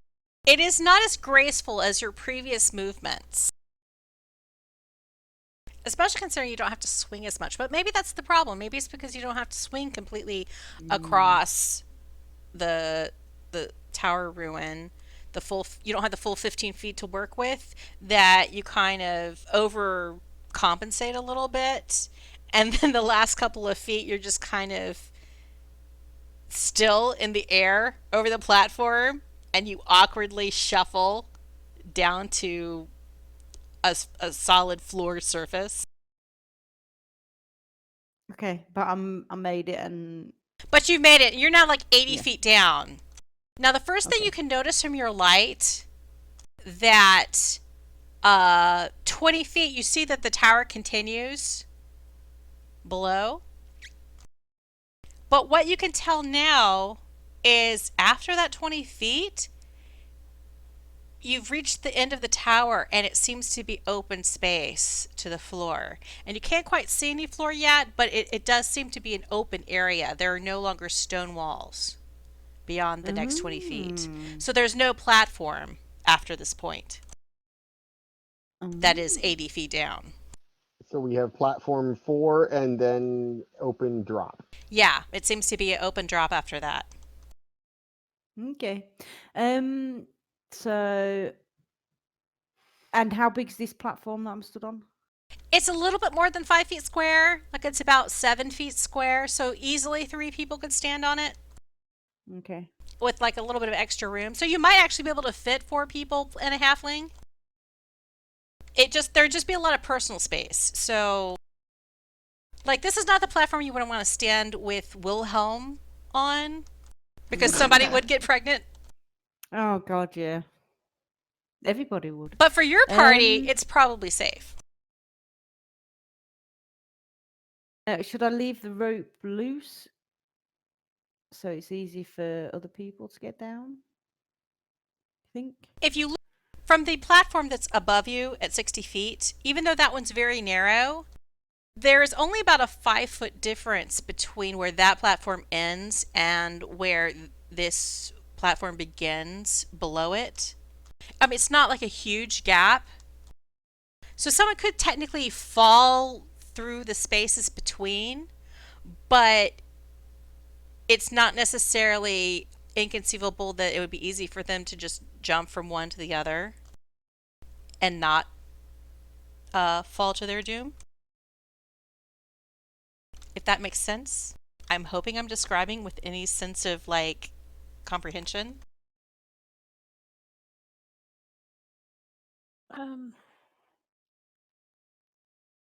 Does that mean we could make a direct route from platform 1 to platform 3 then? You mean Okay, platform fair. 4? Sorry, platform 4, yeah.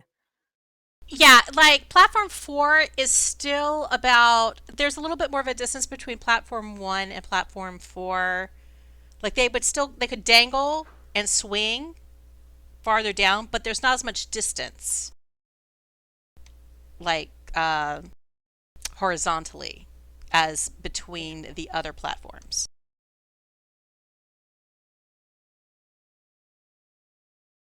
It would not take as much swinging if you were at the end of a rope, I guess is what I'm trying to say.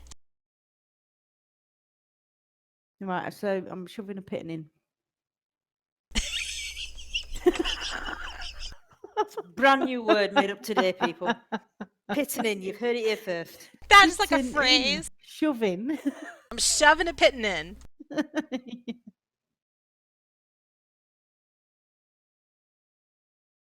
I mean, that's like not a phrase that you normally hear in conversation. No. And while it totally applies to the situation, my ears feel blessed right now. Oh, good. Yeah, so so I'll just wait here and So you shove a pit in to guide the rope. So the rope is kind of guiding between all of these 3 platforms that are below where Karathlana and Stiiv are. yes. Kymir is still standing on the second platform, some 40 feet down. Let me move your booty because you're down here. You're over here. Oh, my little. Okay, so the shape has disappeared, but there is like a little platform in the southeast corner. Yeah. Okay, so I'll start heading down towards Shafira then. Okay, roll in athletics or acrobatics. Absolutely no problem. Kymir, you woof woof down to the narrow platform that's 60 feet down. Okay, and then to the next one. Ugh. And here again, no problem. So you and Shafir are both 80 feet down on the wide platform at 80 feet. Okay. Karathlana and Stiiv, you're still on the first platform, 20 feet down. Is the second one open? The second one is free, and the third one is free. The rope is kind of wrapping around towards the second, and then the third, and then the fourth. So it would be tricky for you to go from the first to the fourth platform without free falling. I mean, if the second ledge is clear, I'll just go there. Okay. Like, there's no point in, oh god. So Stiiv, here again, it is so awkward to watch. And as everybody else watches you make your way to the second platform, they feel the need to clinch because they don't think it's really several times it seems dubious that you are going to make it without falling to your doom. But you do. And again, woof, you land in a splat on the second platform. Please tell me I land face first like Popcorn Girl in Discord. Yes, yes. Face first, kissing rock. Blat! So, Karathlana, you're still at 20 feet. Stiiv, you're at 40 feet. And Shafira and Kymir are at 80. This time, Karathlana, you've gotten over your nerves. Because, either you have to either go up or you have to go down now. And one way or another, you're going to have to, trust that you aren't going to die.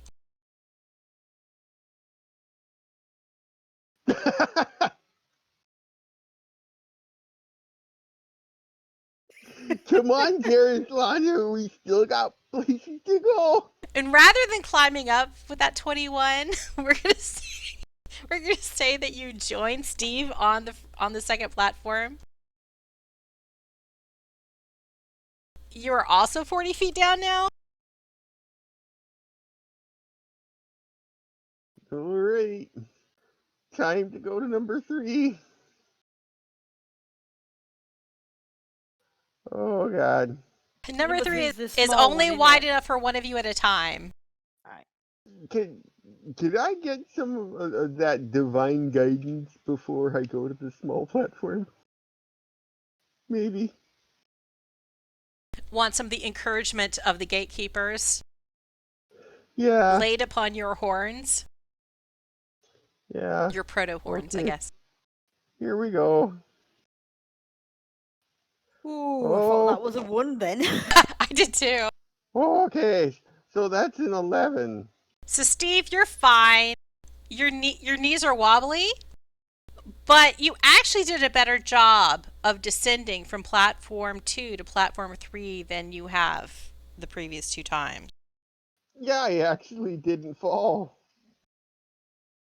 That's a first. So we have Karathlana, you're 40 feet down. Stiiv, you're 60 feet down. There isn't room for anyone on this ledge other than you. You're standing alone. And then Shafira and Kymir, you're standing below at 80 feet on quite a wide platform. Is there room on platform 4? There's totally no. room on platform 4 for you, Stiiv. Shafira is considering just dangling down the rope slightly before Stiiv drops on her.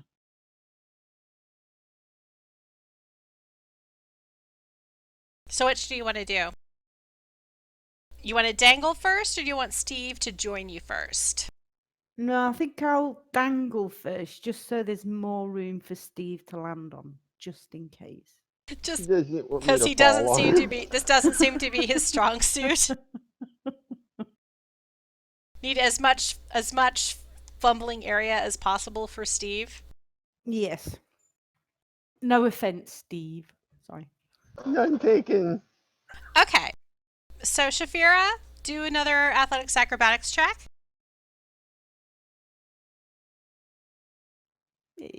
Ooh. So you shimmy down the rope. Absolutely no problem. And as you navigate further down another 20 feet, the sunken tower ends. You see there's some, like what used to be a winding stairwell. The ruins of it are just crumbling off. And it's open space. Okay. Any light or anything like that? Well, you're a light source. Oh, yeah, that's true. And as you dangle farther and farther deeper down the shaft into the open air, I'm going to move you. Oh. Oh, gosh.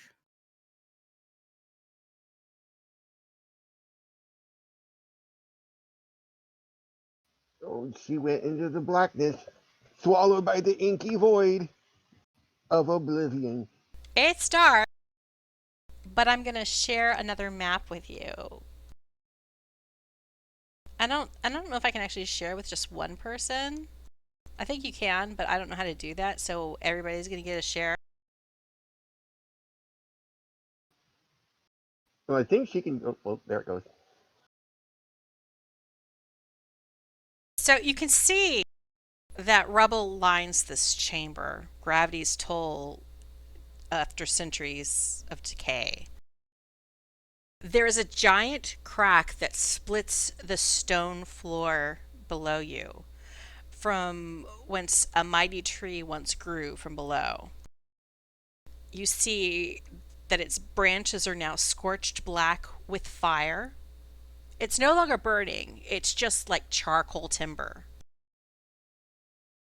The chamber is shadowed beyond a hint of light from the tower above that doesn't really exist anymore because the sun is set, but like there's a little bit of a glow surrounding you because of the continued light spell. You can see that there's signs of carnage on the floor to the east. There's a flight of stairs leading up at the end of the chamber in that direction. To the west, you can make out that there are two more flights of stairs in the distance. One of them seems to lead up, one of them seems to lead down. You are going to have to swing the rope a little bit to make sure that you don't land on this crack of earth and possibly get a limb trapped. But it doesn't seem like the opening is wide enough for you to be able to clearly see what's below it beyond the remains of the tree.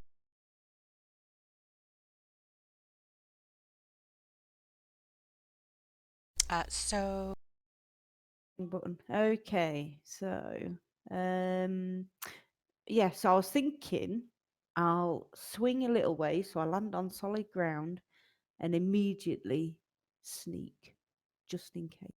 okay, let's position yourself accordingly around like the base of the tree where you might have landed.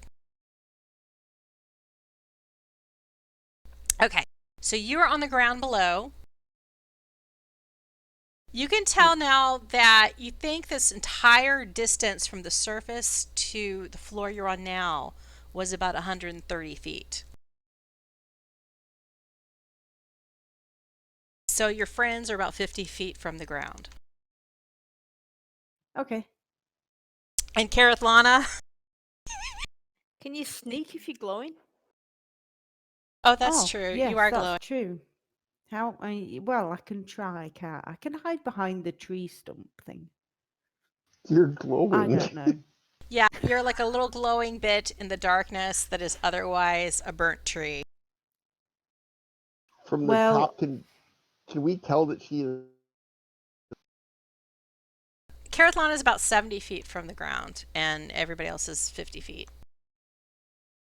okay. Well, I'll just stand here and worry. I'll shout up, "Hurry up, you guys!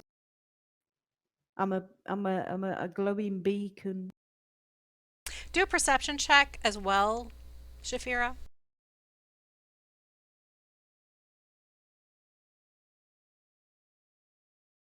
You don't detect anything alive or unusual other than it's just like dark and there is this burnt tree and then there is carnage. I mean, those things don't seem normal. But Okay. you aren't detecting anything alive in the surroundings. You don't sense any immediate danger from company. Okie dokie.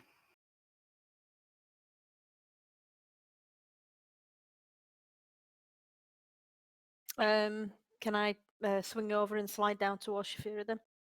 Yes, you can. Oh. Roll an athletics or an acrobatics check. No problem. Shimmy, shimmy, shimmy. 20 feet off from the ground, you can just let go and fall, doing a little superhero flip, landing effortlessly. Are you sure? I don't want to have to roll for that and roll a one and fall flat Absolutely. on my face like Steve. Okay, and then I'll do. Absolutely. Slow fall gives you the last 20 feet free. Okay. I guess it's my turn then. All right. No pressure. Here we go. Steve, you can do it. Oh, Steve, now that you can see, now that you like get to the point, once you get to the point where you can see the ground below, you are like, wee! And you just, like slide down the last of the rope, landing on your feet, doing like a gymnastic dismount with your arms. Like, ta-da! I've reached the bottom. I learned how to rope by falling. We have 3 people on the floor, and Kareth Lana on the second platform. You see your other party compatriots just disappear out of sight. I will top of the shaft and cast message at Karithana and go, okay, your turn. All You right. could reply to this You've message. guidanced yourself. Are you going to aim for... And I'm going to move everybody else over to the floor. Adjust yourselves accordingly for where you've landed around the base of the tree. Kareth Lana, are you aiming straight for platform 4, or are you aiming for the skinny platform 3? Okay. So you kind of yoink at the rope out of the pittance, and then you make a little leap for it diagonally. Do your acrobatics or athletics check.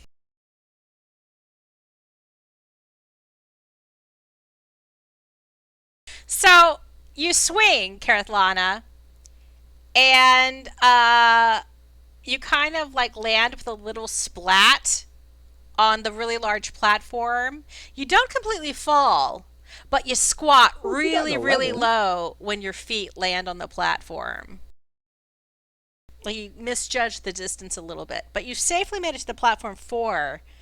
You're 80 feet down, and you can now see with your elven vision that your friends, the rest of your party, they're standing about 50 feet below you around this burnt tree in a chamber below.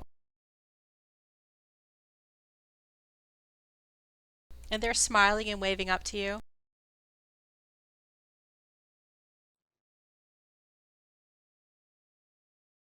what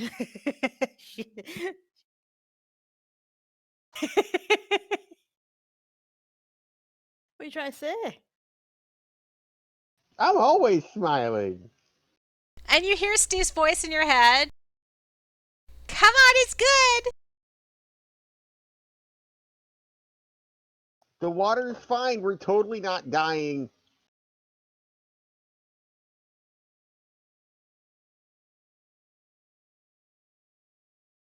She's coming down now. So Kareth is climbing down the rope, and then she kind of loses balance and she tips over. So her legs are in the air and her head is facing towards the ground.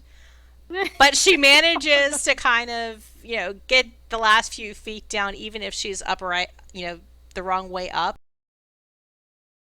and makes it to the ground.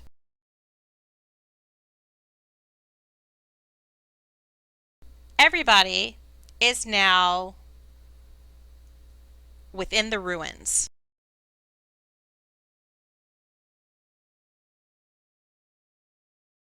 And that could be a good place for us to end for today. Okay. Hi. You are now fully within the ruins of Marseval. I'm stealthed, by the way.